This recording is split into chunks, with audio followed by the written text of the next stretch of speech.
It's time for a Big Blue Kickoff Live. Nobody can ever tell you that you couldn't do it, because you did. On Giants.com. You know what I saw? New York Giant pride. And the Giants mobile app. 17-14 is the final. One touchdown, we are world champions. Believe it, and it will happen. Part of the Giants Podcast Network. Let's go out there like a bunch of crazy dogs. Have some fun. Hello, everybody. Happy Wednesday. Welcome to Big Blue Kickoff Live, presented by Cadillac, the official luxury vehicle of the Giants. We're in the Hackensack Meridian Hill Podcast Studio. Keep getting better. I am John Schmeelk. You look different. Top of the morning to you. Hi, Johnny. How we doing? Shawnee. What's up, buddy? It's been a long time. Top of the afternoon? What do we? I mean, nooner? For you, it's always top of the morning, Sean. You're right. I don't want to have that discussion with you. For the record. Always top of the morning. Good to see you, man. Yes, good to see you too, man. Yeah, you have less hair than Madeline. So yes. I'm trying to get used to that right now as I look over at you. Yes, I'm sorry you have much, you have something much less attractive to look at today. Good to see you, and happy Halloween week. Yes, it's no longer a day. It is now a week when you have kids. Yeah, it is a week now. Clara's already had 3 Halloween events. Oh my goodness! So she has 2 costumes this year because we were afraid if she just had the one, it would get ruined by the time we got to actual 100%. Halloween. Yeah. So she went with, and we will get to football here, folks. This wasn't planned. She did Hermione Granger from Harry Potter. Okay. For the first 3 events, and now moving forward, there's I think 2 more events, maybe something. Are you aware of the Descendants? Oh my goodness, am I aware? I know the whole playlist. My the daughters Descendants. are all in. I took them to the Descendants at the Prudential Center. Oh, they sang every word. The Descendants zombies. Yes, the zombie. Clara went to the one in MSG at the Garden. Oh my goodness! So it's that and K-pop. K-pop Demon Hunters. Oh my goodness! I banned her from watching K-pop Demon Hunters because I watched the first 5 minutes of it and I thought it was inappropriate, and then another parent convinced me to watch the whole thing without her to change my mind. Yeah. Are you changed? I think I haven't told her yet. You made the Clara, turn? hopefully you're not watching. I think we're gonna once Halloween's over. I think definitely we are not going watching. to give her permission to watch it. Okay. Yeah. My daughters love the songs, so it's like Yes. when we get in the car, they're like, "Daddy, can we play DJ?" And they play it over and over. And my son just looks at me. He's like, "Again, like this song again." How old are your daughters now? 10 and 6. Oh, okay, yeah. Clara's 8, so they're all right. Yeah, in the same, they're right in that they're, thing. They're in the things. window. But I feel you on the costumes. Here's my question. So Clara's Rise of Red will be the second one. So she has the red wig, the red costume. I think that's Descendants 4, if I'm not mistaken. I could be wrong. It might be 3. Don't ask me to label them. Yes. I can tell you what Rocky it is 1 through 5, but yes. not the Descendants. So my question to you, John, yes. is: do you go with the costume with her? Like, do you kind of assimilate your costume with her? I don't do costumes. You don't do costumes? I don't do costumes. Okay. Wow. The wife wants me to do a costume. You slammed that door shut real quick. And you put your foot down. And I have so far resisted.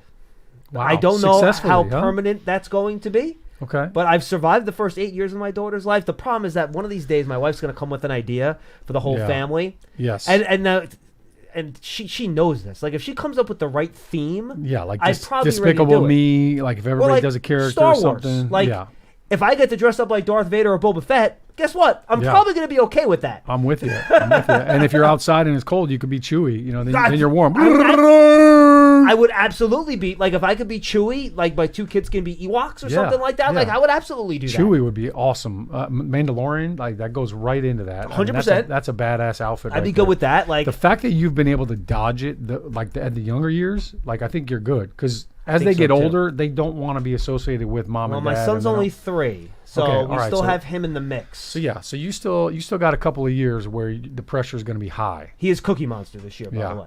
You know what's tough is I jumped on that costume situation early because I'm like, you know what, I want to be the fun dad, and I got into it. I love when my kids get dressed up, and I love being a part of it. Yeah.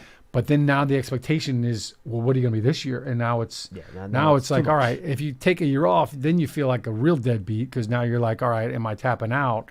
But it does get tough with multiple kids and trying to kind of coordinate all of the costumes and make them all work together. An underrated aspect of parenting is keeping the expectations low.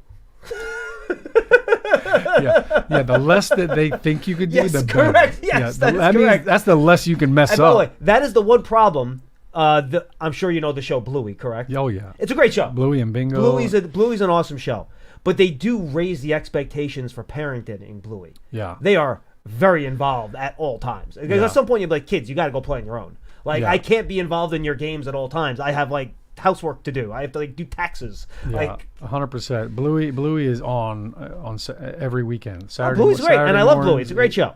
It's definitely now they don't even want to watch it on like the regular TV. They want to go to the app so they can just binge watch, and it's like episode after episode after episode. And they want to pick the episode, right? Yeah, of course. Yeah, so yeah, we're good times. We're in the same boat. No, we are. We're in the same boat. Absolutely. But it's like I watch film while we're watching Bluey. See, Sean, you can't have these conversations with Madeline, can you? No, it's a little different vibe. She's probably working on her costume for different kind of parties. Yeah, she's got the Probably adult true. party. Yes. We're the kid party. Yeah, because we're old and have children. We don't have adult fun anymore. The last thing about the whole kids and Halloween stuff is every year it's like the candy situation is out of control. And we end up with more candy at our house after Halloween from the stuff that we didn't pass out. Yeah. So you have a whole tin of it, and then you're going on getting more candy. And then my wife, 2 days after Halloween, she's like, get it out of here. And so it's like mass exodus. She doesn't Because like candy. if it's in the house, she's going to eat it, and she She doesn't will want eat to. it too, yeah. Well, So she it's will. part- That's what I'm saying. Yeah, and so you try to limit it. No, I but understand. she showed me an article one time. She was like, there's a parenting hack where you don't restrict the kids for like 36 hours. They can eat as much candy as they want. They get tired of it. And they get sick of it. And it's like if they just binge eat, and then they're like, I'm done. Like I don't want it. We have never tried that because No, neither have I think my wife's worried that they're just going to keep going, and keep mowing it down. Like she knows your that will children's backfire. DNA. Yeah, That's the problem. She's like, I don't think they will ever tap out of the Twix and the Milky Ways and the Snickers. What's your favorite Halloween candy? Milky Way is my favorite candy. Oh, Milky Way. Okay. Yeah, I like that's my Milky Way. go-to. But I'm a big peanut butter chocolate, so I love the Reese's peanut butter cups. I'm a big caramel guy, so I like Milky Way. I like Twix. I'm a big caramel and chocolate guy, so I'm Twix. I do the chocolate. 100 grand. Yeah, 100 Milk grand. Dud. 100 grand is very underrated. Extremely underrated candy bar. It's Like my excellent. kids are like, I don't want that. I'm like, I will take 100 grand all day long. The candy or the dollar Both. amount, one or the Both. other. Sign me up. Excellent. The Milk chewy Duds, candy and always all that good. stuff. Milk Duds, love Duds it. good. Whoppers, I love it. My wife hates Whoppers. Oh, so you like the malt balls? I love Okay. the malt. I love all that stuff. So chocolate stuff, I'm all for it. The, Yeah, I'm with the you on that. gummies and this all that other stuff, no. And like, I'm not a Skittles guy either. Yeah, I can't get. I into like the them, but Skittles. I can go without them. I don't need them. And I don't like peanut butter. So that actually, so You're shrinking So it. that limits my window. Yeah. Like caramel and nougat, I'm good, but once you get into the peanut butter area, I'm not so much. So Three Musketeers, That's good. you're Yep. good. Mhm. Snickers, you're good. Good. Kit Kat, Oh, good. love Crunch bars. Yeah. Love a nice Crunch bar. Where are you on the Butterfinger? Because that one I feel like is I'm not a it's huge not Butterfinger really guy. it's like peanut butter, but it's like it Yeah. sticks in your teeth kind of. I have it's like a weird kind of Yeah, consistency. nah, but Butterfinger, I'm not into. Okay. All right. Baby So- Ruth, no good. So one other hack that my wife found was Also more of a dark chocolate guy than a milk chocolate guy, by the way. dark I like chocolate. Dark chocolate. Okay. Yeah. I like I'm dark a chocolate. fan of that. The special dark. I love the special dark. So you take all the chocolate candy bars or the little minis from the Halloween leftovers, and you take like cookie dough, plain cookie dough, and you put the candy bars. They're called Halloween like monster cookies. And so you that's take the chocolates out instead of interesting. throwing it out or getting rid of it or just eating it by itself. You put them in the cookies. Do you chop them up or you put them in whole? No, you could chop them up if you want, but you just put them in the little bite-sized ones, the mini ones. You put them in the cookies, and then you've got like Halloween monster cookies with the leftover Halloween candy. Kind of a surprise in the middle. Yeah, That's pretty good. Yeah. Now, and you don't know which mini one's in the middle, so you're kind of get the extra surprise. Right, it's a little it could surprise. be if I bit into it, and it was like the Mr. Good bar, I'd be pretty annoyed. I'm not a Mr. Good bar yeah. guy. Mr. Goodbar, you don't like the nuts. No, I don't like the nuts. Okay. Now, chocolate with almonds, I'll do though. Okay. Like a chocolate So bar with Almond almonds Joy? in it. Yeah, I'm okay with that. Yeah, but not the mound. Mounds are okay. Mounds are okay, It's but coconuts, you like- all right. I'm just You like the nuts. Peanut M&Ms I will take all day long over regular M&Ms. yeah. See, I'm not a peanut. I'm a guy. I don't like peanuts. Gotcha. Okay, so you have Pretzel you have and- parameters. Pretzel M&Ms. Have you had a pretzel M&M before? have, They're very yes. good. I like Phenomenal. the pretzel M&Ms. Those are good. I like this. I'm getting now. Now we get hungry. Now I kind of want some candy.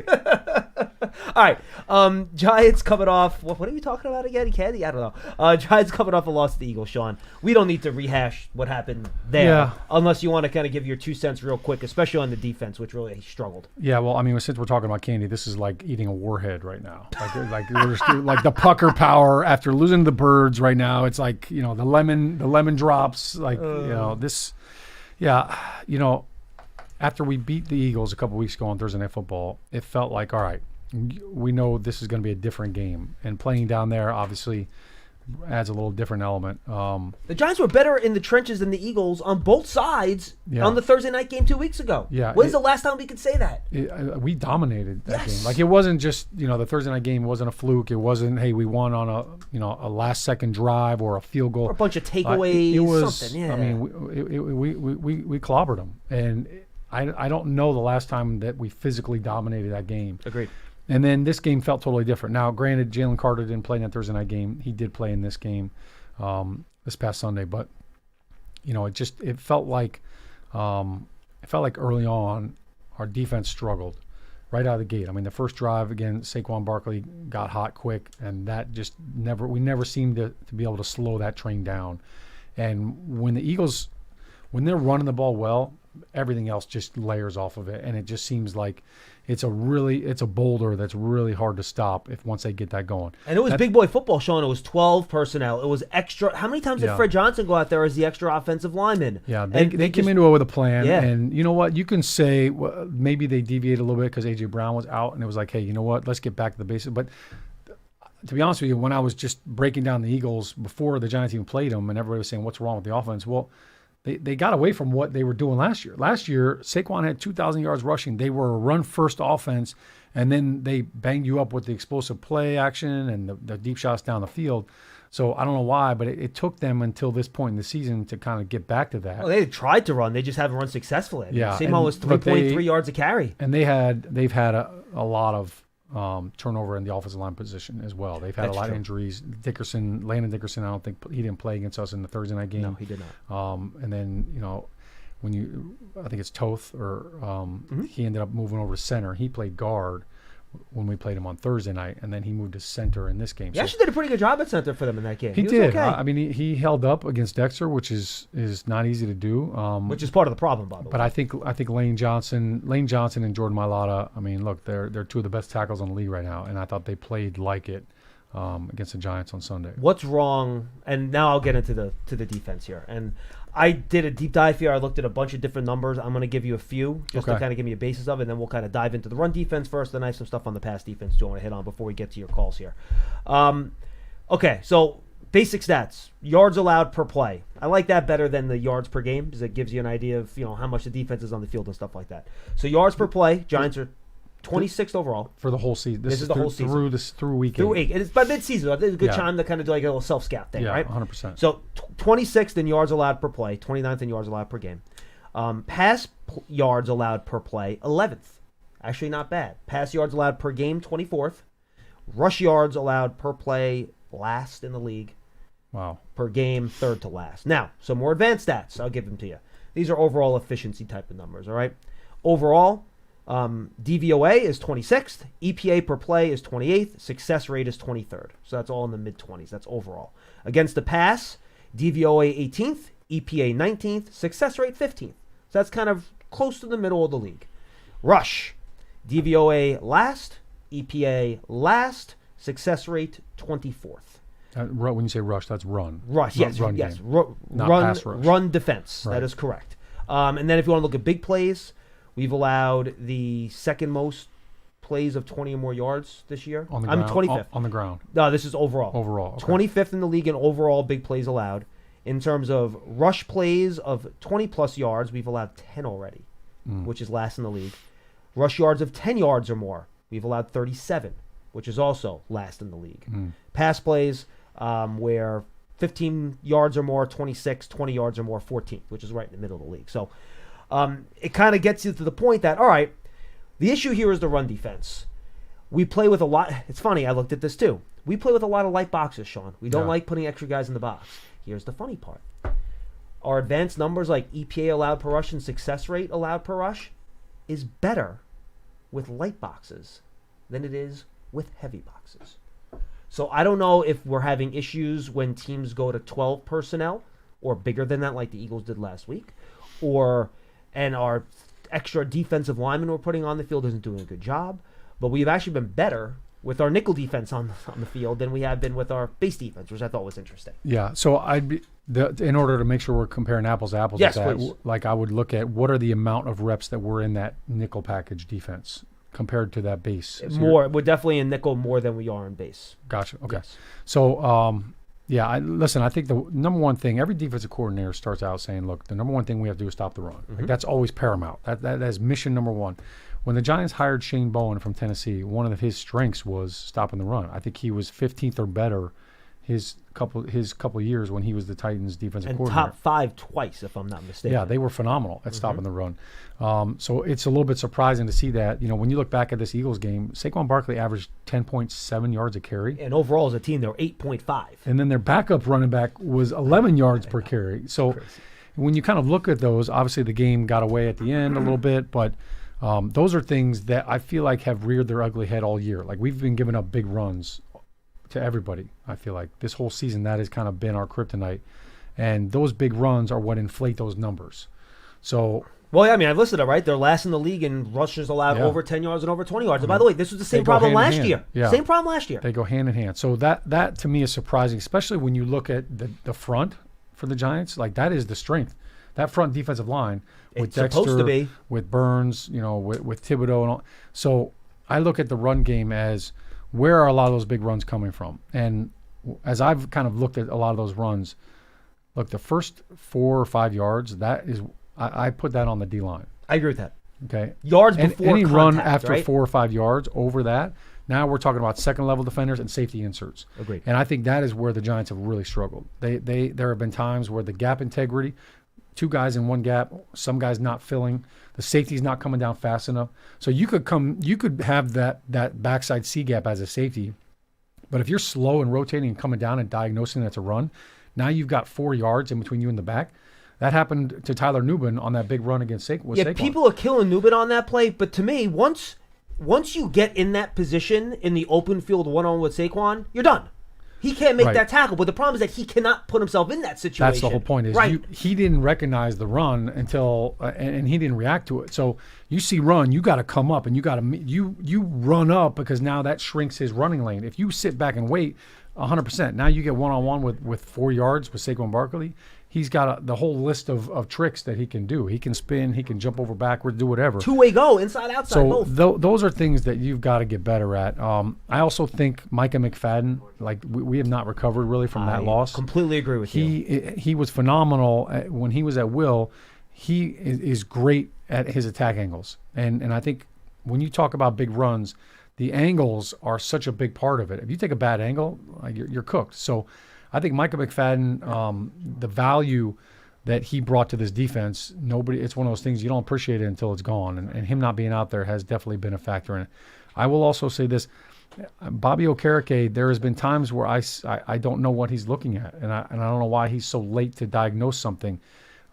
He has been a tackling machine for his first 2 years, and this year it seems like he's like one step behind a lot of the runs, and I don't know if it's he's trying to do too much, or he's thinking too much, or he's just not seeing it.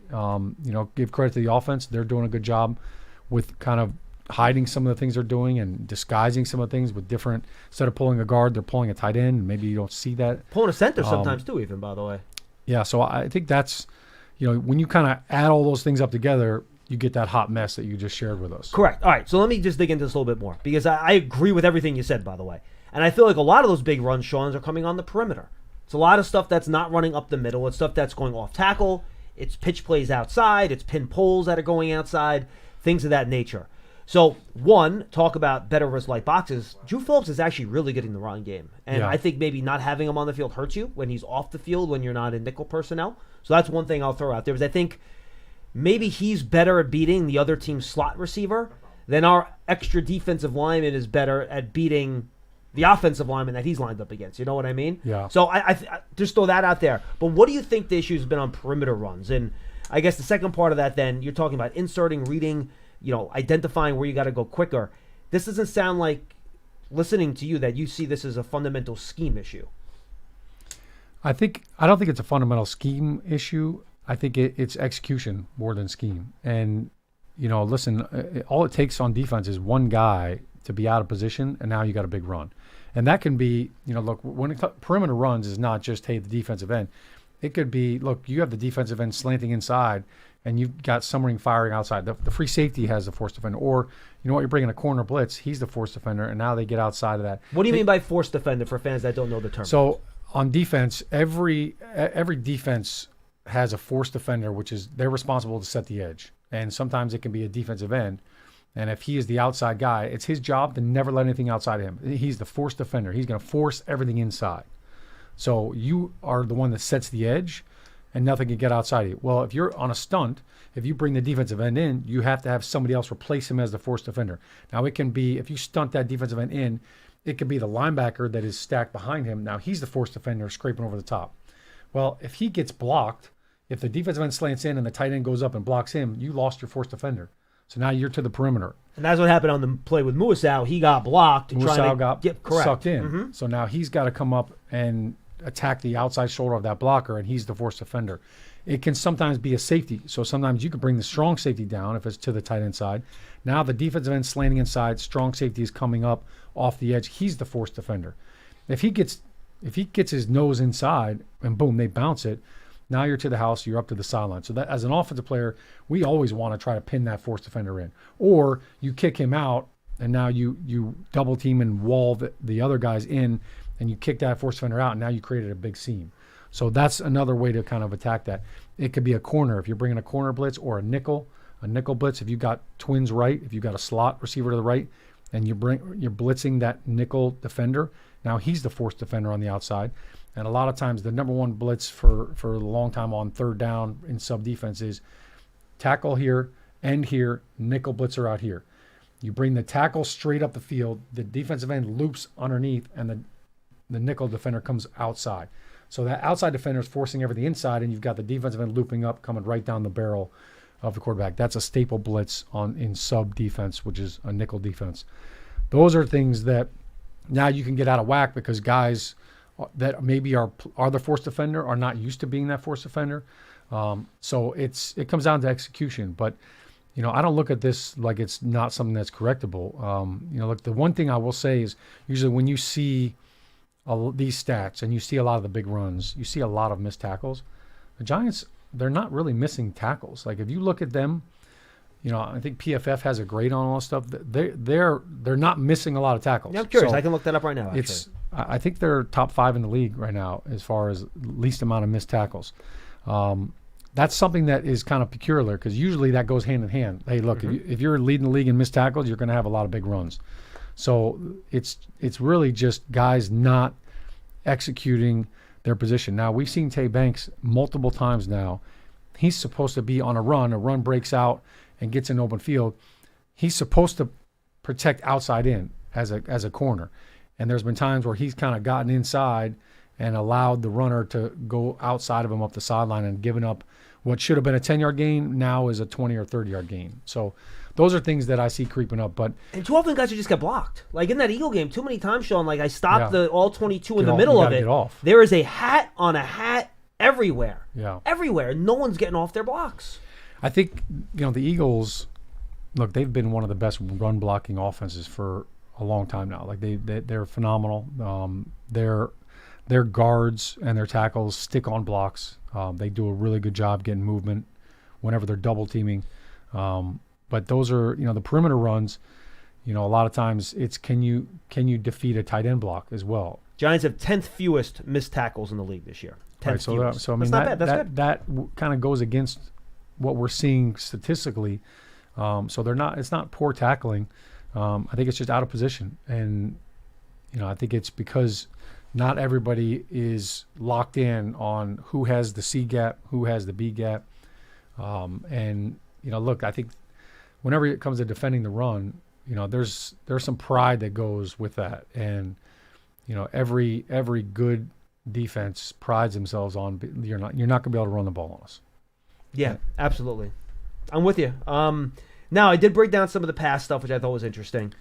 In terms of coverage breakdown, I'll give this to you. Just want to get your reaction. Giants are second in the league in terms of the frequency in which they play cover one. Mm-hmm. About 33%. Only the Browns play more, which Jim Schwartz, the way he plays, not surprised. Which cover one is man coverage with a single high safety. Correct. And you can also have sometimes your... So I think the Giants lead the league in man coverage as well, which would they're second to the Browns. The Browns are first. That also goes hand in hand with the big runs. Explain why. So now if you're playing man defense, all right, now all of a sudden those defenders, when that receiver takes off, right? He's trying to make it look like it's a pass. Mm-hmm. Now, as a man defender, your back is to the ball. So if that guy, if you have two receivers outside and you're in man coverage and they both run outside releasing routes, those defenders have their back to the ball. So now they can't help in run support because they don't know it's a run. They think it's a pass. They're running with the receivers. So if you're in zone, if you're playing cover 2, those corners are looking at the receiver. They're looking into the backfield, and they're seeing the receiver with their eyes in the backfield on the quarterback. So they see run a lot quicker. And, you're playing cover 2 or zone.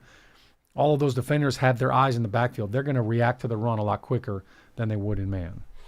Interesting. So that's another factor there. So the Giants, they're around 12th or 13th in missed tackles, but again, not bad. Okay, so you have the man coverage on there. They were leading the league in man coverage as of I think 2 weeks ago. I believe they are second to the Browns. Second now. I believe they're second because they play cover 1 33% and cover 0 3.5%. So that gives you around 37% man coverage rate. And cover 0, just so you know, cover 0 means no deep safety. No safety. You're playing man coverage, and both safeties are up at the line within 5 yards of the ball. Yeah, by the way, and cover 1, you can also have a robber safety in the middle of the field, too. You can have two safeties. And usually on the snap, those somebody's situations. rotating, flying back on cover 1 to be the deep guy. Exactly. But cover 0, everybody's at the line, and that means you're bringing the house. So they've really reduced their cover 3 rate this year. Third fewest snaps with cover 3 in the league, just 23%. 25th in cover 2 at 9%. 10th most quarters defense at 16%, which oftentimes can convert into man-to-man the way those matchups kind of take place. And then cover 6, they're at about 4%. So I looked at like success rate and EPA and stuff like that, man versus zone, Sean. It's kind of the same. EPA in man defense is 12th. Zone is 13th. Success rate, zone is 11th. Man is 25th, which is surprising. Usually success rate of man is better. Here's the one that got me, and I'm curious to get your take on it. In zone defense, and again, the Giants play a lot of man, so these numbers will be skewed just based on the percentage of time you use these coverages. But in terms of pass plays allowed of both over 15 yards and over 20 yards, the Giants have allowed more big pass plays in man than any other team in the National Football League. Now, again, some of that is the fact that you're playing it more. So that's part of it, but still something that jumped out to me looking at it. And in zone coverage, they've allowed the 5th fewest plays of 15 yards or more, and I can't read my chicken scratch here. I think that might be the fewest passes of 20 yards or more against zone. So they've given up far fewer big plays in zone coverage, which, by the way, makes sense, the way it's structured. And they've given up a lot more in man, and that goes back to their blitz rates. I did their blitz stuff, too. Blitz and non-blitz, EPA and success rate is almost identical. It doesn't change. Right, people say, they got to blitz more. It's not like they've been super successful in blitz and super successful in coverage. Yeah. Those numbers are almost identical. And by the way, their sack rates versus blitz and non-blitz is also nearly identical, which I thought was interesting. Right. So I don't see a big thing there, but that was the one thing that jumped out at me in terms of the man and zone coverage. A lot more big plays allowed in man coverage, which, again, makes sense based on how the defenses work. Yeah, it does make sense. And I think every quarterback, when they see man coverage, they're taking the deep shot. Correct. So that's kind of like, all right, when you get those opportunities, you're not going to take the 5-yard hitch on a man coverage. Like you're signaling to go route, you're trying to take a deep shot and make a big play.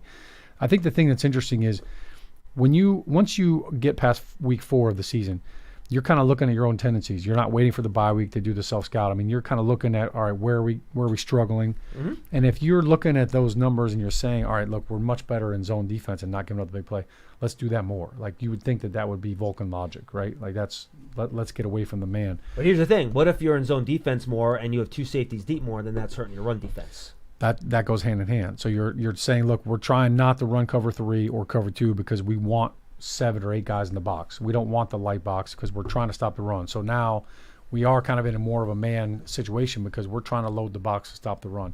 The interesting thing with a lot of that too is I feel like the Giants this year, I don't have any statistics on this, but we have been awful at 2nd and 3rd and long. Like second and 14. 2nd and long specifically. It's a given. It's a given. You can go to the bank on 2nd and 15. Like the Giants are giving up a first down. How many 2nd and 20s had they given up? Even 12 or 13 yards to set up a 3rd and medium. And it's mind-boggling on 3rd and 12 that a simple run play, all of a sudden, a guy gets 14 yards on a run play. When a team runs the ball on 3rd and 12, they're conceding that possession. They're basically saying, we're going to run the ball. We don't want anything dumb to happen, and we're fine punting, and then they get a first down. Shaun, how about the 2nd and 26 last week, and Tank Bigsby runs for 28? Yeah, that's what I'm talking about. It's like that was a draw, I think. Yeah, right? I believe it's like 2nd and 26, run a draw. Let's get 4 or 5 yards. Maybe we get a penalty. Maybe they gift us something, and he rumbles for 28 yards. So those are the things that really they are head scratchers. I have no idea why that's happening, but it seems like it's happening week in and week out. Yeah, the Giants I can give you this number. I don't have a average yards on 2nd down, but I can give you 2nd down conversion rate. Giants are 26th in the league, so they've allowed teams to convert first downs on 30% of their 2nd down plays. That's not good. And 3rd and long, which is what? 3rd and 7 long. plus? They've actually been pretty good in they're in 3rd and long, 7 plus. They are 7th, and 3rd and 10 plus. They're 9th in 3rd down. Oh, sorry, I'm looking at offense, Shaun. So they're Yes, correct. So I got to look at their defense. Sorry. All right, we got a lot of math here. A lot of numbers. Here we go. So on defense, I can look this up very quickly. 3rd and long on defense, 7 more yards. They're 9th. 3rd and 10 plus. They are also 9th. 2nd down conversion. It's even worse. They're next to last. 39% conversion rate allowed on 2nd downs this year for the Giants. That's so odd. So I mean, here you've got a great pass rush. First down, you get a sack. You got them right where you want them. 2nd and 16, and then you let them off the hook. Like that is deflating. And look, how many times have you seen it? Like, all right, hey, 2nd and 16, and all of a sudden, now the defense is back out there, and all of a sudden they get another fresh set of downs. So you're not playing with a fresh defense, and then you give up a big run. So those all go hand in hand. It's kind of mind-boggling when you think about that 2nd and long. Like, why is that happening? I think if I was doing a self-scout, I would go look at all those 2nd and longs and say, what were we in? Yeah, I think it's a good point. Were we in zone on that? Were we in man? Do we need to bring more pressure?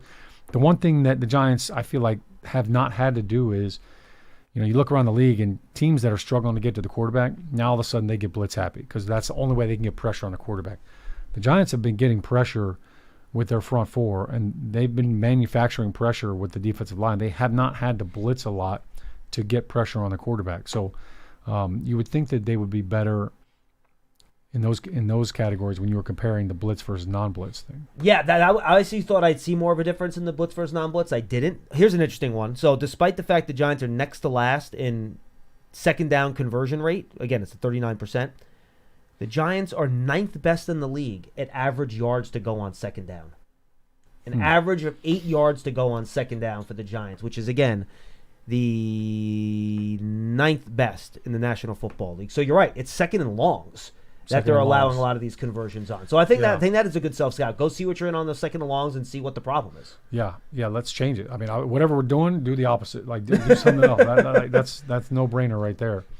But, like, the Eagles game, I think the Eagles were, like, 2 for 11 on 3rd down. And they were 1 for 9 2 weeks before that, by the way. Yeah, so, I mean, 3rd down, you're looking at, statistically, you look at that, and it's like, all right, something's not adding up. We're doing great on 3rd down, but the reason why they're so good on 3rd down is because they're awful on 2nd down, and so they're giving up a lot of first downs on 2nd down, which is maybe minimizing some of the 3rd down reps. Yeah. All right. That's a lot of math. Well, a lot of math, but a lot of numbers, though. But I thought I look at the numbers. I want to get your breakdown from an X's and O's standpoint. And I think we hit on a couple things there that are good. What's going on with the? I mean, are people frustrated with the defense? What has been the vibe the last couple of days? Yes. Are they pinning it on a certain player or players or? Well, the fans always want to go after the coach. Right. That's low hanging fruit. Yes, because they feel like if you could just change that one guy, right, it's going to fix everything. Yeah, which was rarely, if ever, the case. It doesn't really happen that way. No, it's just I just want flesh. Like I want a head to roll. And again, that's not to say that there's not plenty of blame to go around here. You know, you want to make the argument that the number of talented players on this team, you haven't seen the elevation you're looking for. Right. I get that. I understand that. But it's the same coach that was coaching the Giants when they slobber knocked the Eagles on Thursday Night Football. Right. And so it's like that week it was like, man, the defense looks great. Hey, great job by everybody. Everybody's, patting each other on the back. And then the next week, Get him out of here. Yeah, and again, you look at the pressure. It's all or nothing. You look at the pressure and sack rates. They're 22nd in sacks per pass attempt, which you think this group should be better than that, given the talent, right? They're 21st in pressure rate, which again, it's a number you think they should be better at, given the talent on this team. One number that I like to see go up a little bit, they're 30th in the league in stunt rate, in the percent of the time you use twists and stunts. Right. Only 18.5%. I feel like they do use a lot of twists and stunts when they get leads. Right. And on third and long, maybe you try to mix that in a little bit more on earlier downs and things like that. Let me just throw that stat right there, the stunt rate, the fact that it's so high. Also, no, it's low. It's low. third lowest. Okay, stunt gotcha. rate. Yes. Yeah, but so they don't need the stunts to create pressure. In theory, yes. Gotcha. Okay.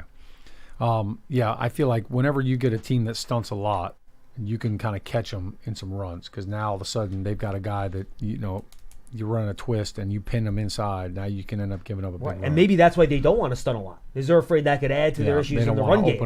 They don't want to open up any seams.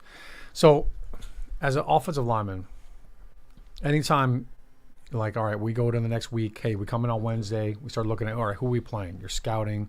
Usually I would start taking a peek at them on Tuesday, just kind of looking at on a macro level, like what kind of defense are we facing? Is it a 3-4? Is it a 4-3? Is it a hybrid? Start looking at some of their first and second down defenses, and then as the week progresses, you get into the third down, blitz package, all of that.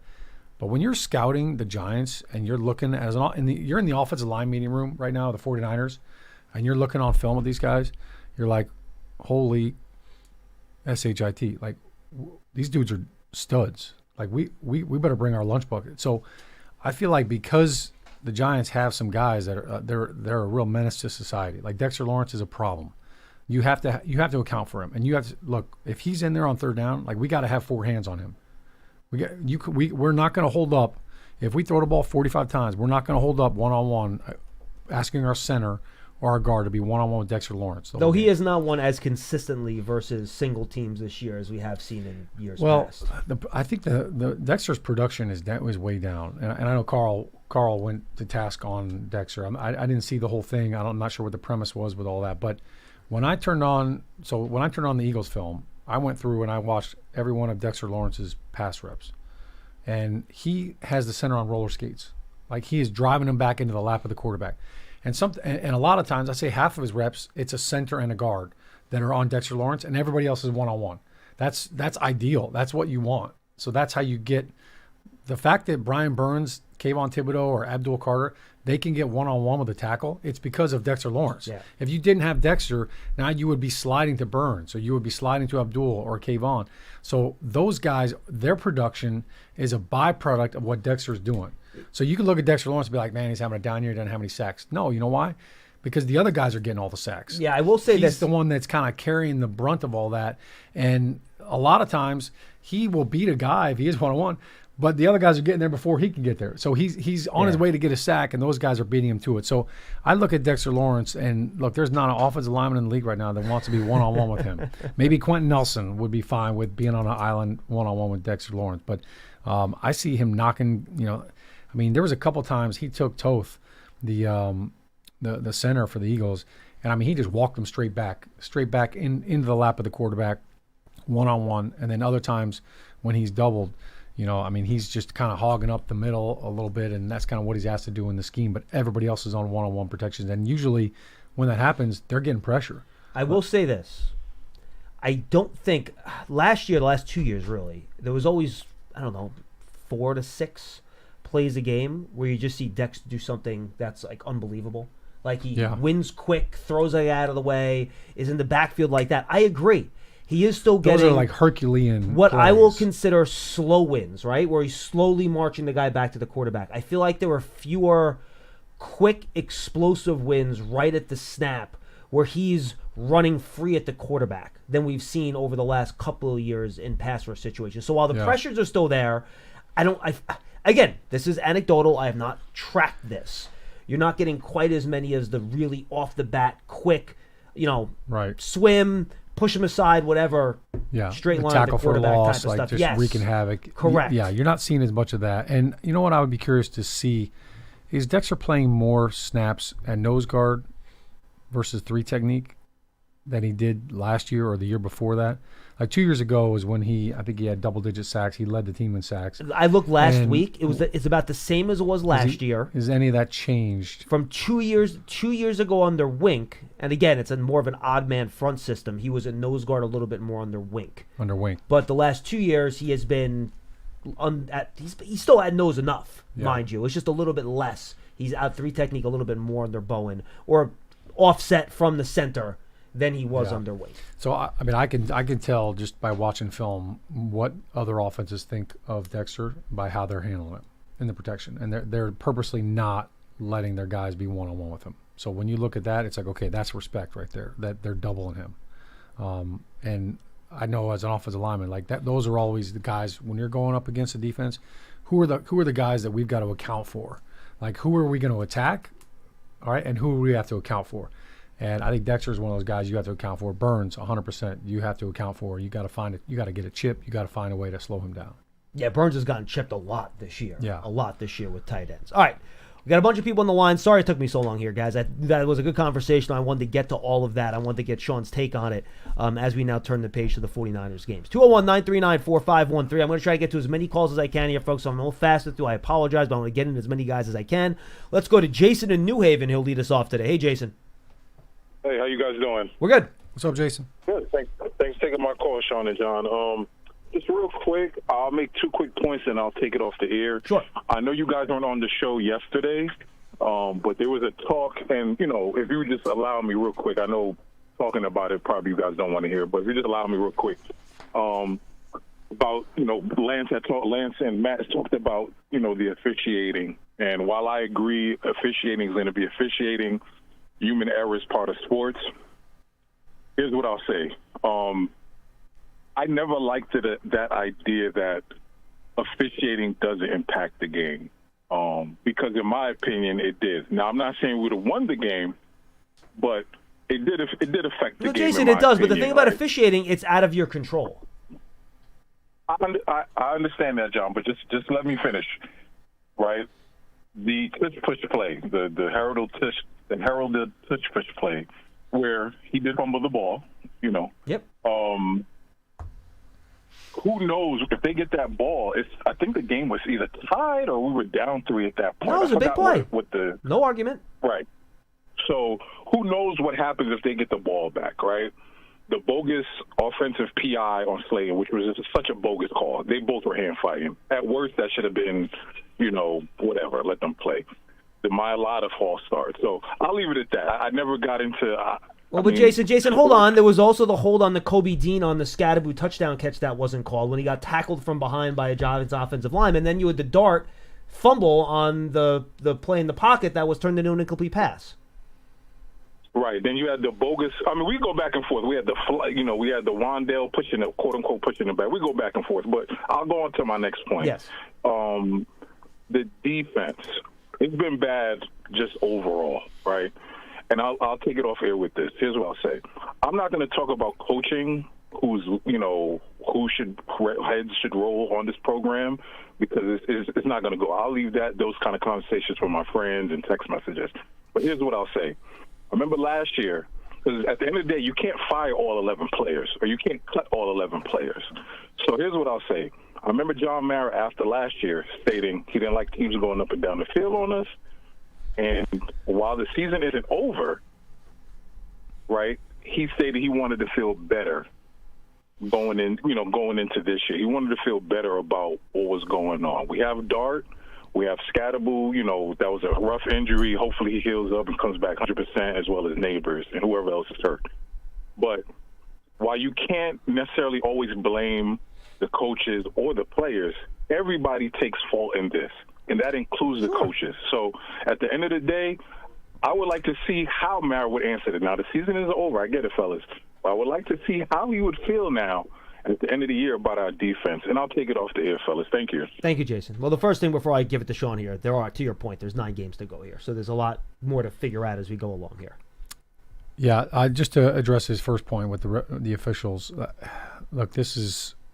I feel like every year there's always like a couple of games that just kind of brings everything to the surface and everybody gets hot and they get heated.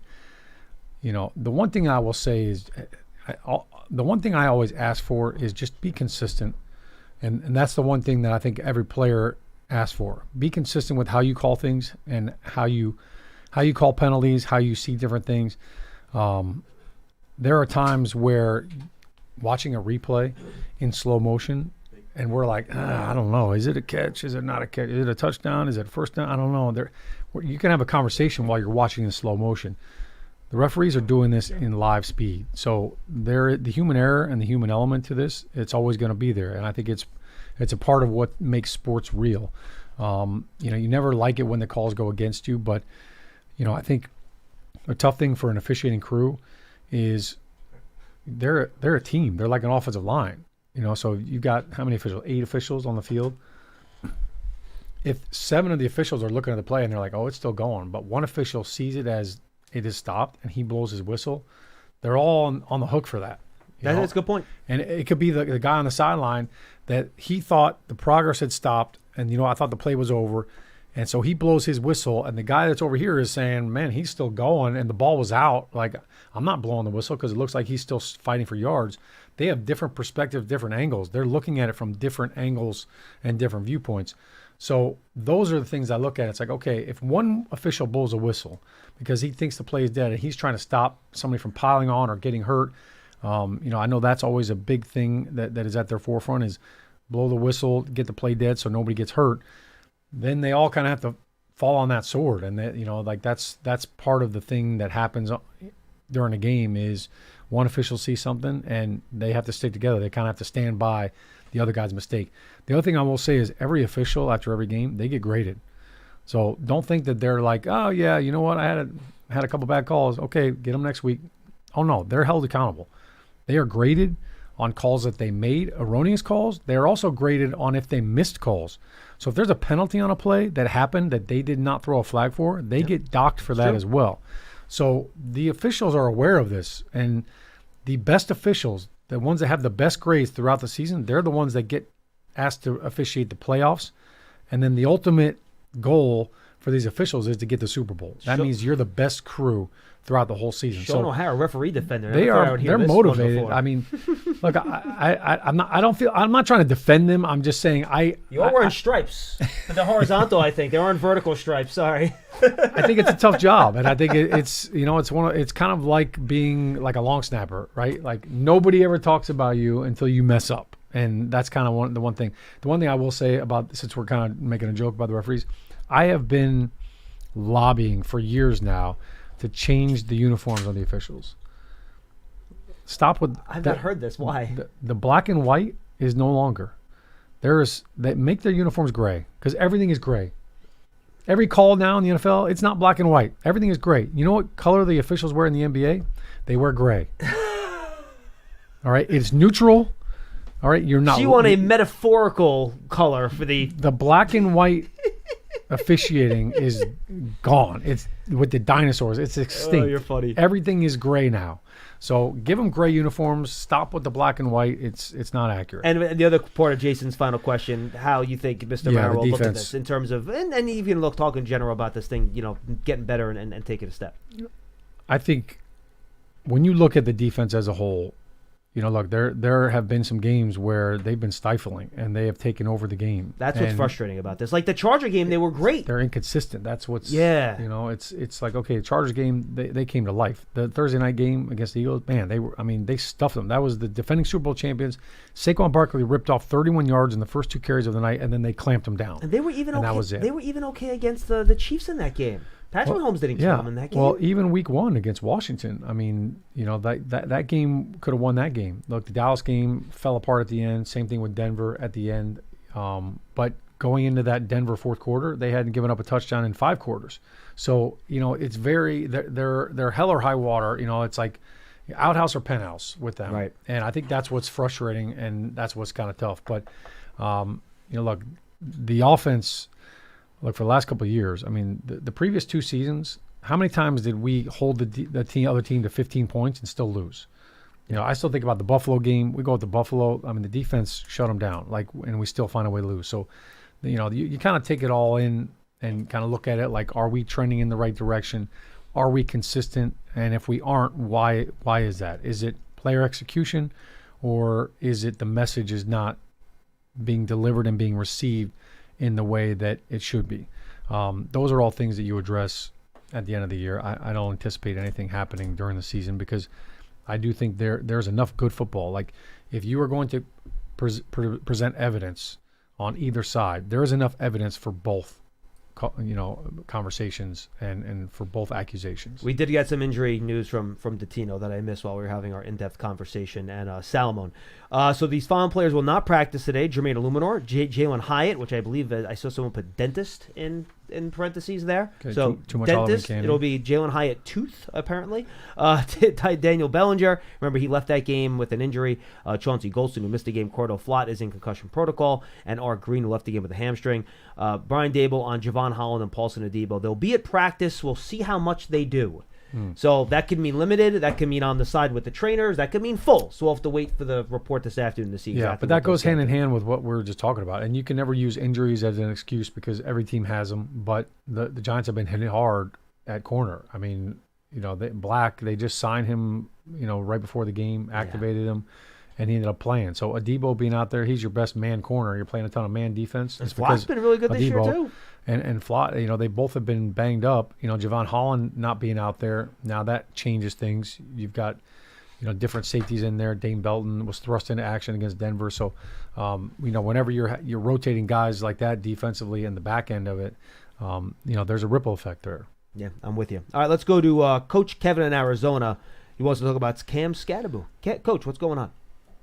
Hey, yeah, I was just, I thought it was ironic. Oh, by the way, good to see you, John and Sean. Yep. What's up, Kevin? I just thought it was really eerie. I just wanted to share something. I just have a quick comment, and then I have two quick questions at the end. I was one of the broadcasters on the pregame show had mentioned that he had compared Cam Scadaboo to kind of like a Rocky Blyer. I don't forget which one it was that mentioned that, but and I thought that was really interesting because, the history of Rocky Blyer, where he got the injury and the right ankle blown off with a hand grenade and all this stuff, and how he battled back and got back and became a great player. And I thought it was so ironic that the day that they mentioned that, later on in the game, the same right ankle happens to Cam Scadaboo when they're making that comparison. And I don't know who made the comment. I wish I could remember, but I just thought that was so ironic. The good news is that I take from it is I would guess, Kevin, really quick, I would guess that was Terry Bradshaw because he played for the Steelers. So I'm guessing that was probably Terry Bradshaw. Okay. I know I heard it before the game. I just thought, wow, that is so eerie that right ankle again and was shattered. It wasn't a hand grenade, obviously, but it was the same result, a compound fracture. But the good news is, and I'm kind of looking forward to this since it's a modern-day technology, Rocky came back and became a great player, an all-Pro Bowl player, and I hope the same for Cam Scadaboo, and I know all of us feel that way because my heart sank when I saw that. Now, my two quick questions are this.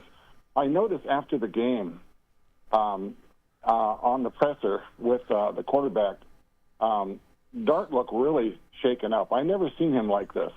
Usually he's very confident and very calm, but he looked rattled. He was unstable, back and forwards, and just kind of mumbling, and he looked really out of it. Now, my question is, do you think the loss of his good friend is going to mess up the energy, or do you think he's changed it all? You guys are in the clubhouse. You see these players. What do you think is going to happen with Dart's attitude, his play, without his right-hand man? And then the second question I have is, do you guys feel that the defense has given up on the defensive coach? Do you feel, based on the comments and the interviews, that he's lost the defensive players? Thanks, Kevin. Appreciate the call. All right, that's my two questions. Thank you. I would say no to the last one. Yeah, I'm not. I don't know where. I'm not sure where that's coming from, but I haven't heard anything about that. No, I don't think that the players are questioning Shane Bowen. I don't think there's a mutiny. I think they're upset that they lost, and it sucks to lose to the Birds too. That feels like even worse of a loss. And I think that was part of the Dart post-game presser thing too, Sean. When's the last time you think in Jackson Dart's life he walked out of a football game having been dominated the way the Eagles dominated the Giants, given how good Ole Miss was? I mean, more times this year than he's used to.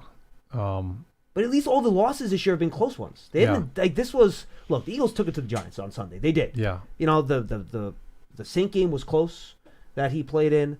So it was just a Denver turnover game, deal. The Denver game was close, and then they won the other two. So, yeah, I feel like Dart, I think it was a number of things. I think it was a combination of it. But I think at first and foremost, it's the fact that they got clobbered, like you're saying. It's the fact that we lost a divisional game on the road, and it wasn't competitive like they had hoped. I think you add to that the Scadaboo injury. From a player's standpoint, what you're losing in the player, the energy, the fire that he brought, the identity that he brought, the positive attitude that he brought to the offense, all of those things are a big part of it. And of course, when it is one of your good buddies, like it hurts. It hurts to see him. And it was a horrific injury. Like Jackson Dart's reaction immediately on the field. I mean, he turned around I wasn't sure if he was going to dry heave or not. Like, it was grotesque. And all the players immediately signaled over for that. So I mean, Sean, I saw live on the fast motion thing, and I was watching with Tiki. I go, Tiki, his ankle sideways, and I looked away. I didn't even look at the first replay they showed because I saw it live, and I did not want to see what it looked like in slow motion. Yeah. And obviously, the players have a much better view of it on the field than we do at home. It was horrific. Like Malik Neighbors, when he went down, nobody. It was okay. It was a knee injury. He's down. Like, that was a very somber moment, and everybody, you looked at it like, all right, it looks like a knee. It doesn't look good, but a picture's worth 1,000 words. It reminded me of the Dak Prescott injury that he suffered against the Giants. Yeah, Dak 4 Prescott, years ago. Alex Smith, with his leg injury. You look at something like that. Rich Seubert actually went through something similar as well. Back in 2001, I think it was 2001 or 2002. He was playing left guard, and it was actually against the Eagles, and it was right here at Giant Stadium. He suffered a compound fracture of his left ankle, carved off. I mean, the bone was sticking out of the sock. Like, it was grotesque, and it was hard. And the hardest thing to do is to see your brother over there and to see how bad the injury is. And you don't know what to do. Like, you don't want, like, you want to be there for him and support him, but you also, like, you got to keep playing. So you go over there and you tell him, like, hey, man, you're going to be okay. But you don't really know if he is, like, because it's that horrific and it's that grotesque. So that stuff, you were bringing up the grenade situation. Look, when you're in war and when you're in battle. I can't believe you just used the expression, the grenade situation. Well, I'm trying to think of his name, the Rocky Blyer. Rocky Blyer. Do you want me to tell you the actual story? Well, I mean, I think we get it. But what I'm saying from a reference is when you're serving in the military and you're at war, like, these things happen, and it's life and death. Yeah, it's life or death. Football, you're not kind of thinking along those terms. So when something like that happens, it kind of puts a whole nother spin on it. And so I think that is very tough. And then it's hard. All right, he goes off, and everybody, all right, hey, game on. Here we go. Right. Now you got to go and play. Right. What I did think was interesting was on the very next play, you know what Jackson Dart did? He went deep. That very next play, he throws the bomb to Slayton. That was the Slayton one, okay. And to me, you know what? I was like, good for him. Like, he was like, you know what? I'm going to go win this game. F that. Like, my buddy just got carried out on a stretcher. I'm going for the jugular. Like, it wasn't like, hey, let's just run he's a conservative play and let's be gentle. He was like, no, I'm going for it. And I love that about him and about the play call. So I don't know what the play call was in the huddle, but he took a shot on the very next play. And his thought was, we're going after these guys, and I'm going to try to score a touchdown. And it was a great ball, and Slayton should have caught it. And you know what? He got caught trying to one-hand it because he was shielding off the defender. But if Slayton catches that ball right there, I mean, that was, to me, that's what you want from your quarterback. That's the kind of assassin that you want at that position. That, all right, that sucks. I got to put that on mine, and I got to go. I'm in full attack mode right now. And I know they were trying to win that game regardless, but when your guy goes down like that, look, it stings. But I think it makes you value the fact that, look, you never know when this game is going to be taken from you. You got to play every single play like it's your last. So Rocky Blyer, Vietnam. August 20th. I'm looking for it. Was he in the NFL and then he went and served? Like, good question. Like, was he playing and then enlisted and then after his rookie year, he got drafted into the Army in 1968. Gotcha. Wow. Imagine so that. In 1969, he got assigned. He went out there. He was wounded in the left thigh by an enemy rifle bullet when his platoon was ambushed in a rice paddy. While he was down, an enemy grenade landed nearby after bouncing off a fellow soldier. He tried to leap over it, and it exploded, sending shrapnel into his lower leg. His right foot was severely damaged in the blast. He was later awarded the Bronze Star and Purple Heart. Wow. And eventually went back, played in the National Football League, and had a significant. He had a 1,000-yard year in 1976. So it took him a while. He wasn't right. He didn't actually rush for any yards. He rushed for 17 yards in 72. And then he finally started playing again seriously in 73 and 74. So, I had not, honestly, I was not that familiar with that story. Maybe I should have been. And he ended up going on to rush for 1,000 yards. Yeah, he rushed for 1,000 yards in 1976. Yeah. Wow. For the Pittsburgh Steelers. That's impressive. Yep. I mean, 4-time Super Bowl champion. Take one in the thigh, and then you also get a grenade. Like, talk about a bad day. Yeah. Yeah, that is not what you're looking for. But just what a different world. Like, so imagine you play your rookie year in the NFL, and then as you're getting ready for, all right, hey, year 2, my second year in the NFL, like now, next thing you know, you're carrying an M16 overseas, and you're fighting for our country. Which, why, by the way, even if you're a pacifist or whatever, you should, whenever you meet a professional soldier here, you should thank them for what they do, because of our professional military, we don't have to have the draft right now. Yeah, and that's, thank goodness, very, very and we're days away from our Salute to Service initiative here in the NFL, which I think is one of the best things that we do during the season is honor our military. Absolutely right. All right, we got 2 more calls. I know we're at 1:30, but I want to make sure we get you guys in. And real quick, Scottaboo did have a surgery according to reports. I know Ian Rappaport said off-season program and like in the spring. I don't know anything. No one has told me anything. I've just seen injuries like that before. Yeah. I think put the target on training camp. Yeah, and maybe hope he can get on the field by then. And then the question is, even when he's healthy, when does the explosiveness come back? When does that sort of strength come back to the leg, which will allow him to look like his old self? And according to reports too, Malik Neighbors later this week is going to have surgery on his torn ACL as well. So I'm sure the Giants will announce that when it happens. Again, Ian Rappaport reported that earlier in the week. So sometimes people do prehab on these serious leg injuries, folks, to strengthen and stretch it out before they get the actual operation. And that's apparently, again, according to Ian Rappaport's report, what's going on with Neighbors. Yeah, Cam was emergency surgery, and he had it down in Philly, and it was like, look, and that was because I think that it was some sort of a compound issue. So once it breaks the skin, and then they have to do that just because you don't want bacteria to get in there. For Malik Neighbors, the ACL injury, one of the reasons why you put it off is because when you have the ACL surgery, your leg muscles atrophy so badly because you can't flex them and you can't fire them while that ligament is healing and kind of grafting into your knee.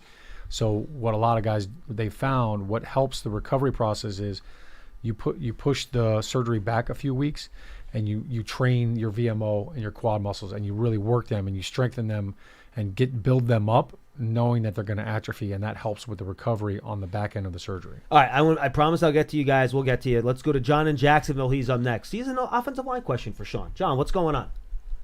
Hey, how are you guys? Great show, by the way. Great insight. I really enjoy it. It's one of my best shows so far in this 2 months. So I have a question on the first question is offensive line free agency. Which guys that would you consider bringing back as a free agents, and which guys would you let go? Well, there's only 2 guys that are free agents, John, right? It's Illuminor and it's Van Roten, right? What's JMS? Well, there's one more. There's a couple of more. I think there are 2 more. The backup center, I believe. Oh yeah, Schlotman. Yeah, I like him. I just meant the starters. And Evan Neal would be another guy that's a free agent after the year. Look, I know they like Marcus Bowe. I'm not letting Jermaine Illuminor walk out of this building if I'm making decisions. Right. He's been so good at right tackle, Shaun. I don't see how, with all the issues this team has had issues with in terms of finding good offensive linemen, you have one now. He's a good dude. Keep him in the building. And then Greg Van Roten, I don't know how much longer he wants to play. He's on the wrong side of 30. Yeah. That's kind of a Greg Van Roten deal. If he wants to come back on a cheap contract, I'd be happy to bring him back too. Yeah, listen, I'm with you. I don't think we're in the business right now as the Giants of letting good offensive linemen walk out the door. That's what I'm saying. I think Illuminor has been very steady. There are some things that I think he can definitely improve on, but when you look at what he's done since he's been here with the Giants, he's been very consistent. I do like Marcus Bowe. I think that they like him as well. What is that? How does that factor into things? Illuminor has played guard before. Do you move Illuminor to guard and you put in Bowe, or do you put Bowe in at guard? I think those are things that they will definitely start to address when the offseason does arise. But to your point, I think GVR was on his couch, last year before training camp when they called him and said, "Hey, do you want to come back and be our sixth man?" And he was like, "Sure." And then he ended up starting and playing every single snap last year. And I don't think he signed until June this year, if I'm not mistaken. Yeah, I think he was a late signing. Yeah. So look, Runyon's not going anywhere. JMS got another year on it. So look, I think you bring back as many guys as you can. Obviously, the market kind of dictates some of that too. So look, Illuminor's a free agent. He's going to play the year out, and then let's just see what's out there. And Sean, look, we saw the contract Dan Moore got last year. We saw the contract that the backup tackle in San Francisco got, who had never been a starter before. He got like $18 million. So it might not be cheap because teams pay for good tackles. I think the decision will ultimately could end up resting on Jermaine Illuminor. Like, it's what are your other options? Like, if you were going to get a big contract from another team, I don't know if the Giants are going to be able to compete with that, and I don't know if they are going to want to compete with that, especially if they have Marcus Bowe, who would give them a much cheaper option. And by the way, if you're Jermaine Illuminor, he's never gotten a big payday before. No, so I think if he can get it, he has to get it. Yeah, he's got to see what the market's like, and you know what? If he gets a good offer, it could be one of those things where he gives the Giants a chance to match, and then they have to make a decision. But I think the Giants they're in that mode right now. We got to keep drafting young guys. We got to grow guys from within, and bring in good talent to create more competition at all the positions and make us better. Not just the starting five, but we need 10 solid guys that we can count on. What's your second question, John? Well, part two of this question is: do you consider taking a higher draft choice as an offensive lineman? Because there's some good offensive linemen coming out in the first round. And I was considering saying, the first round they should take an offensive lineman because they're so good. Yeah, thank you, John. Appreciate the call. John, I hear you on all that. It's a little premature for me to start looking at all that stuff. We don't even know where we're picking in the first round yet. Right. But I think you look at what's coming out. What does the draft have a lot of? Who are the best players, and where is the depth? Because every draft is different. You can get a guy in the second round who really would be a first rounder anywhere else, but because there's so many good players at his position, he fell to the second round. This looks like it might be a better guard draft than a tackle draft. Yeah, right now. I mean, I'm all for drafting offensive linemen, but I think when you look at this offense, like we need offensive production. Like, so if you have a first round pick and you're going to use it on an offensive player, if I'm Brian Daboll, if I'm Joe Shane, and if I'm Jackson Dart, give me somebody to throw the ball to. Give me somebody explosive that I can put next to Neighbors. And now we're playing with fire. Hey, look, I'll say this, and again, we got to see where they're picking. To Sean's point, they've put a lot of resources into the defense the last few years, Sean. Yeah. Now it's time to make things as easy on Dart as you can. If that means an offensive lineman, great. If that means a wide receiver, great. Yeah, points. Or how about both? How about one in the first round, one in the second round? I'm good with that too. Yeah, they did a good job this year, so go for it. I am never going to say not to draft an offensive lineman. Yeah. I'm always in favor of doing that. I mean, we used the third overall pick on Carter. So, yes. To your point. Well, and the free agent money with the Debo and Holland. Yeah. All that stuff. So, yeah. And the trade and the re-sign of Burns. Thibodeau was a first-round pick. Yep. A lot of resources into Deontay Banks' first-round pick. A lot of resources into the defense. So I think this will, again, who knows what players will be available, but to me, this is going to make things better for your second-year quarterback type of draft in 2026. All right, final call. Hi, Charlie. How are you? Hey, John. Hey, Sean. Hey, I just want to say quickly, Illuminor is not very good. Run blocking, his PFF grade is horrible, in the 40s usually. But that's not why I called. Look, you went through some stats, John, and I'm going to go through them real quick. 30th in total yards allowed, the defense I'm talking about. 29th yards allowed per game. 27th in points allowed per game. 24th in passing yards allowed per game. Yeah, it's not good enough, Charlie. 30th in rushing yards per game. And, we got 5 first-round picks, we got 2 second-round picks, and 4 3-round picks in our 11 starters. It is pathetic. It is pathetic that this deep, and I heard all summer long, we're going to be a top 10 defense, where we might even be a top 5. Honest to God, this is the most pathetic. People in this building, in your building, overvalue this roster all the time. Sean, and you're one of them. You overvalue this roster. They're not that good. They're bad. Well, Charlie, look, when we talk about it, we thought you'd get jumps in their second year from guys like Phillips and guys like Newman. I don't think we've seen the jumps from those two guys we thought we might see. And I don't think we've gotten necessarily the level of impact that we thought we might get from the Debo Holland edition so far. They've been solid, but we haven't gotten, takeaways and kind of big plays from those guys in the secondary. So I think when you look at it, that's probably why, right, Shaun, when you think about it that way? There's been a lot of turnover in the secondary. So, I'm not sure what you're saying when you say we overvalue the roster. There are a lot of good players on this defense. And there is? How come those stats I just gave you were totally awful? Because there's 11 guys out there. So, like I said so before early in the show, you could have 10 guys doing a great job and one guy messing up, and it messes the whole thing up. So that's why it's called a team, and this is not fantasy football. This is real football. All right. So there are good players on that defense. There are players on the Giants defense right now that I guarantee you the 49ers right now, when they're watching film together and they're saying, dude, this guy's a beast. All right, we got to account for him. Kyle Shanahan right now is drawing up plays to try to block Brian Burns. He's drawing up plays to try to protect his quarterback from Dexter Lawrence and Abdul Carter. Dexter Lawrence is not the same guy he was. He's hurt. For God's sake, you see him, he's hurt. He's got 4 hands on him almost every play. I know. That's what I'm saying. So you can't say that about him without. He was leaning towards his right side. He was hurt. He was in pain. Why are they still playing him? Give him a break. Charlie, he hasn't even now you been don't want him limited. to play? He What hasn't are we even talking been about, limited Charlie? in practice in the regular season. Like I know everyone just assumes that he's hurt. He never had surgery on it. I don't know what to tell you. I mean, if you want to think that he's hurt, that's fine. I have not seen any evidence that he is. Well, I put it this way. I never liked the nose tackle position because those players never have a long career because they're getting beat up by 2 guys, big offensive linemen like you, Shaun, every friggin' week.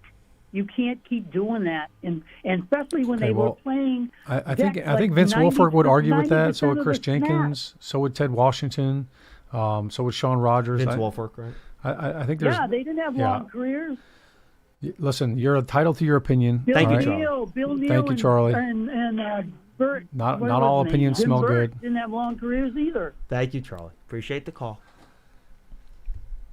All right. I mean, I don't know where you want to play Dex if you're not going to play him over the. I don't know what he's talking about. For the 2 interior offensive linemen. I mean, what are you going to do? Put him at edge at 355 pounds? I've seen defensive players lay on the ground thinking, and I thought they were dead, and then 2 plays later on 3rd and 9, they're getting a sack. And I know that's the thing going on the internet that Dexter's got to be hurt. Why are you playing him? Guys, he's not limited in practice during the week. Like I see him in the locker room after practice. There's no ice bag on the elbow.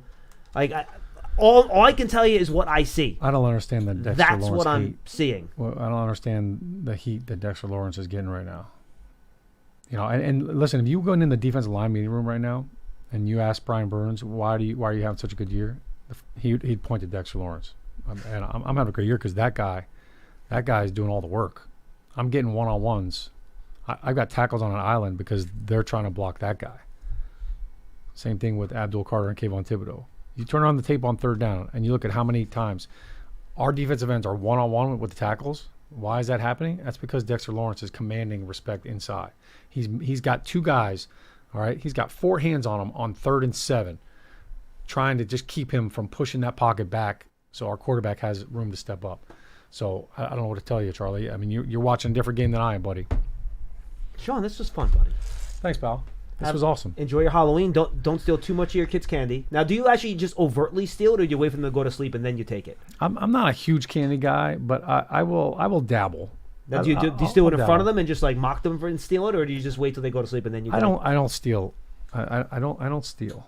The only thing I'll steal in life is kisses, but I don't steal candy. I will say, what do you want to give Daddy? So you extort the candy. I put it on them. So you extort the candy. I want you to make the decision. You what are you willing to give up? What are you willing to part with? And then you find out what they don't like. Because if they're like, here, you could take these. I don't want these. Then all right, you don't like that candy. You're not. But then I know. Can you veto what they try to give you? I could veto, but if they give it to me out of the kindness of their heart, I will accept it, even though I don't like the candy. That's nice of you. But I want to see. I want my child. I want to see them. Are they willing to give up the candy that I know that they like? Ooh. That shows how much they love me, or the thought of another person. That tells me what kind of core values they have. Are you willing to part with some of your favorite candy to give it to somebody you care about because you want to see them happy, or are you in it for yourself? So it's not just candy. You know, when they say trick or treat, sometimes it is a trick. That is some parenting insight. We got from deep Shaun on the Halloween O'Hara. stuff. That is very good. All right, that's all the time we have for Big Blue Kickoff Live, the official Cadillac, brought to you by Cadillac, the official luxury vehicle of the Giants. We're in the Hackensack Marine Hill podcast studio. Keep getting better. Check out Giants on a podcast this week, folks. We'll have Papa's Perspective, Giants Hangout, and Draft Season all up on that over the next couple of days. Tony, Pauline, and I on Draft Season, we go through the top-performing rookies so far in the 2025 season. We talk a little bit about Jackson Dar in that episode, so make sure you go check that out, and Cam Scatterwood for that matter. For Shaun O'Hara, I'm John Schmeelk. We will see you tomorrow. It's Madeline and Casillas on a special Thursday edition of Big Blue Kickoff Live at 12:30. We'll talk to you then.